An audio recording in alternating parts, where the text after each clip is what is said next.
Hello, second graders. Welcome to math. The first thing I want you guys to do is a little bit of brain work. Just get warmed up, okay?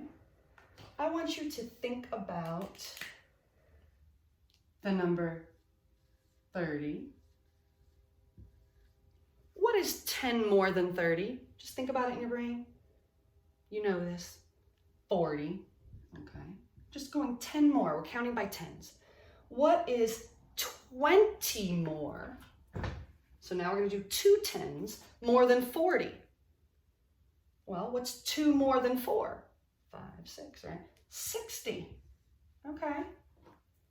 Well, what if we have 63?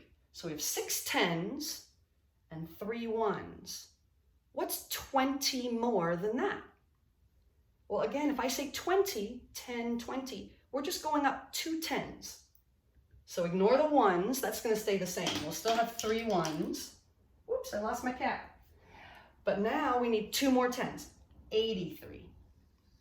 All right, we're just warming up our brain. We're getting ready here, okay?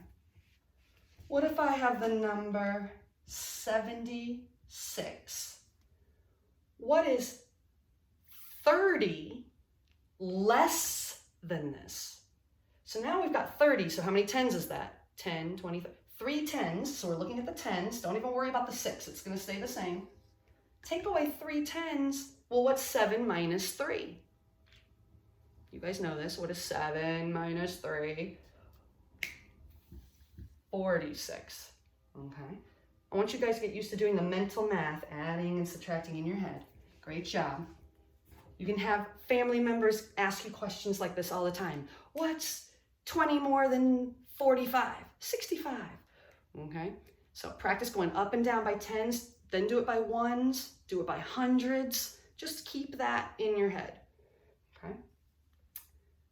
This week, we are going to be doing some review. I want you to keep some numbers fresh in your head, some strategies fresh in your head. We're gonna do some review of adding, subtracting, and having to regroup. But we're also gonna be learning some new skills about parallel and perpendicular lines and some angles. So stay with me, but let's do a little review first and some things you can continue to practice throughout the week. If I said that were 353 chocolate donuts at a donut shop, and there are 298, I guess we'll do, how about vanilla? I know, I could have done sprinkles, so many choices. Okay, but we're gonna say vanilla donuts. Now listen to the question. How many donuts are at the shop altogether? On your whiteboard, I want you to pull out your whiteboard and your marker and your eraser, and I want you to solve that equation for me. The first thing you need to decide, are we adding, subtracting, multiplying? What are we doing? So I said, how many donuts are there altogether? Go ahead and set that up and start to solve it. And let's do this one together. Well, I said all together, so that's a clue, right? That we're adding, we're putting it all together. So I'm gonna put them on top of each other, make sure they line up, your hundreds, your tens, and your ones. We always start with the ones. 8 plus 3 is 11. 5 plus 1 is 6. So 6 plus 9, the 6 goes down 1, 15. 4, 3 plus 1 is 4. 4 plus 2 is 6. So are there 651 donuts altogether? Okay. But what if I had asked the question differently? Because you guys already know how to add and subtract. The trick is figuring out when to add and subtract, right? So let me put my 353 back.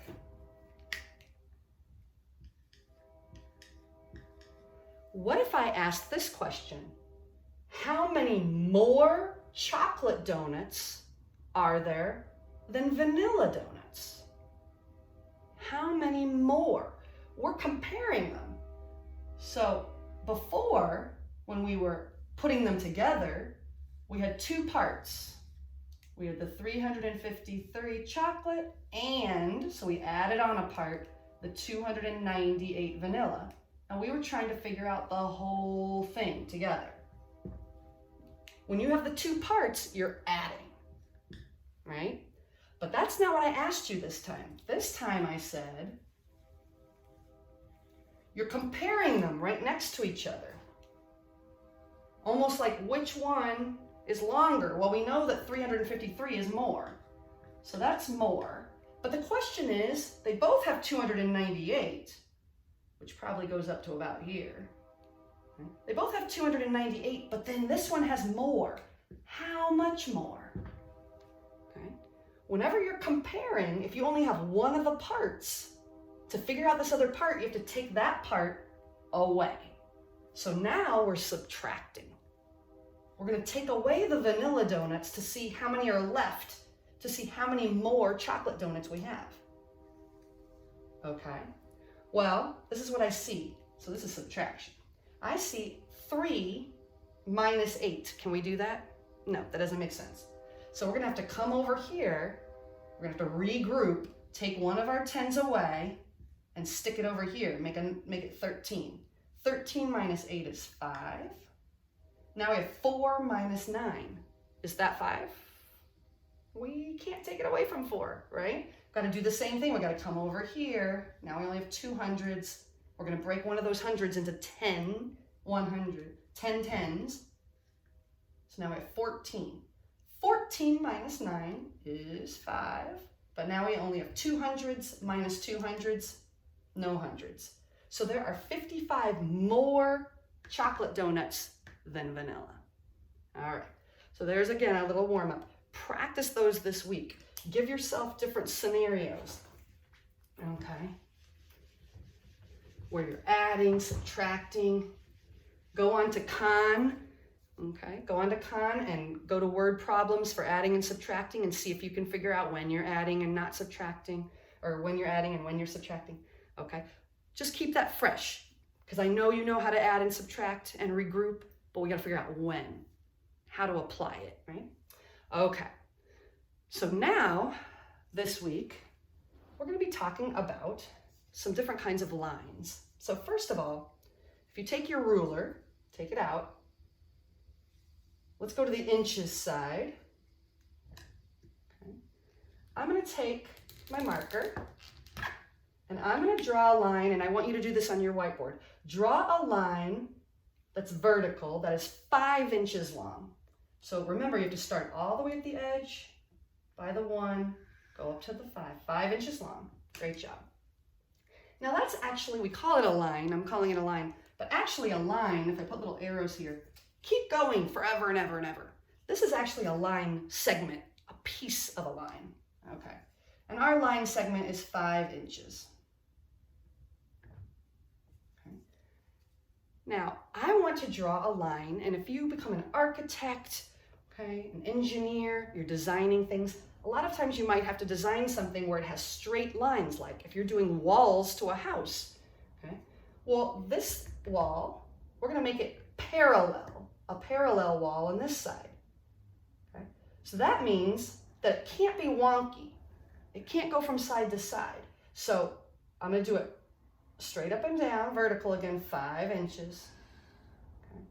But even if I made it 8 inches and it's a little bit longer, that doesn't matter, they're still parallel. Okay, parallel means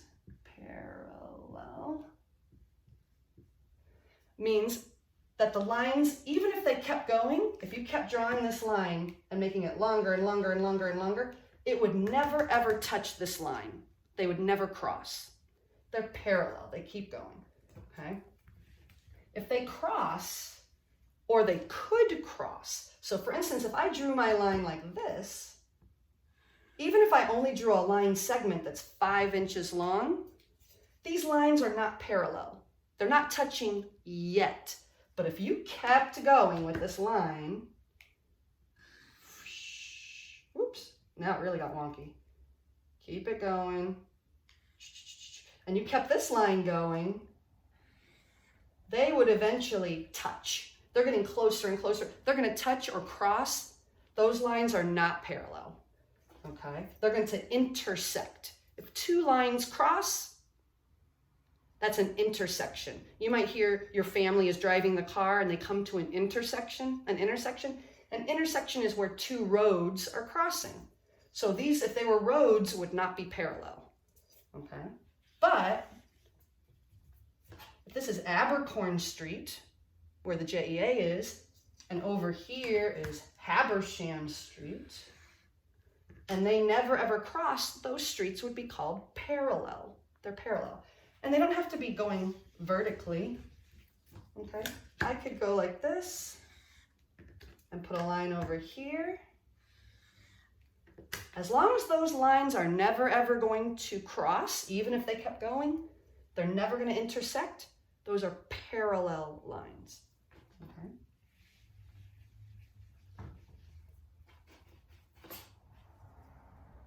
Now I want to talk about perpendicular lines. What? Okay. Now we've mentioned these before, but I want to review this from last year. So if I drew a line, let's say I'm going to make this one 8 inches long. If you would like to do this on your whiteboard, you may. If I take a line and it's going to go straight up and down, so it's not going to be angled like this. It's going to go straight up and down and intersect with this first line so that it's, and people will put a little square in the corner to show that, yep, this line is straight, all these corners and lines are straight. That means it's straight up and down, it's perpendicular, okay? Perpendicular. And that's going to be important when you're an architect, designer, engineer. When you're designing things that you want them to have a perfect corner like that, so that you can make perfect squares or perfect rectangles for different rooms and buildings. If you're laying out a garden, I know Lane's mom probably uses a lot of right angles. This is called a right angle right here. We'll talk about that in a minute. She probably uses a lot of perpendicular lines in her designs to keep things straight, okay? Going straight up and down like that. And again, if I drew my line this way, vertically, I could do a perpendicular line this way.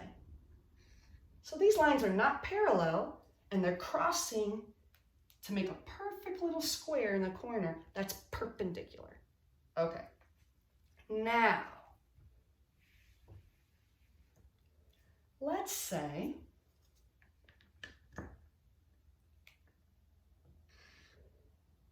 that you don't want your line to be perpendicular. You want to make a little triangle like this, triangle shape, boop, like this, and it intersects right there. Okay. This distance right in here, we call that an angle. In the corner, we call that an angle. Okay. And if it's just a little bit, if it doesn't go straight up and down, perpendicular, if it's anything shorter than perpendicular, so even if this is perpendicular and your line goes like this angle right here, we call those acute. Isn't that a fun name? I think about, it's little, so it's acute angle. This is an acute angle. Okay, so that's an acute angle. That's an acute angle, because we haven't gotten it straight up and down perpendicular. Anything that's coming up, and is not quite perpendicular, even if it's only one little tiny sliver away, it's still called an acute angle. Okay? So I'll write that over here. So here's an acute angle. This little angle right there. Okay.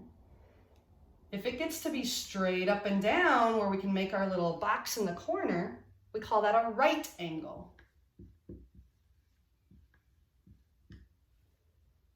And then if it goes farther than that, it's bigger and it's wide open like this, and we're measuring this part, that's called an obtuse angle. Okay? So we have an acute, you can do it with your hands even. Acute, right angle, obtuse. Okay?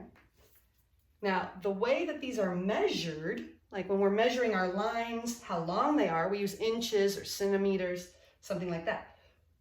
If we're trying to measure how big an angle is, they use, kind of like with our thermometer, they use something called degrees, and they even use the same symbol, that little circle. Okay? If it's a right angle, that's 90 degrees. Okay? If it's just like this, it hasn't even opened up at all, it's at 0 degrees. And as it starts to open up, okay, it's going to get a little bit bigger, maybe 20 degrees. Okay? When it's halfway to this, when it's about this far, that's 45 degrees, because that's half of 90 is 45. So 45 degrees, 90 degrees. Then when it becomes obtuse, it gets to be bigger than 90. So it'll get to be 100, 120, 130. And when it's all the way open and flat, like this, so you've gone from here all the way around here, almost like half a circle, well, exactly half a circle, that's 180 degrees. So sometimes you'll hear somebody say, make a 190 or 180 degree turn. That basically means they want you to turn around. So you are facing this way, you're gonna turn, halfway around. So you didn't go all the way around, that'd be 360 degrees. Halfway around, you've now gone 180 degrees. What? Yeah. So we'll talk more about that later on. But right now, I want you to kind of have an understanding of it's measured in degrees. And if it gets to 90, you're halfway there, you're perpendicular. And then as it gets bigger, it's going to get bigger than 90 degrees. 100 degrees, 850 degrees, 180, it's going to be completely flat like this, wide open, halfway around a circle, 180 degrees. Okay? So something you can do the rest of this week, you can go on Khan and search for angles and practice angles. You can create your own angles and write down it's acute, it's right, it's obtuse. Okay? You can draw lines that are parallel, that are intersecting, that are perpendicular, and start to use that language. Okay? All right, have fun with that. We'll see you soon. Bye.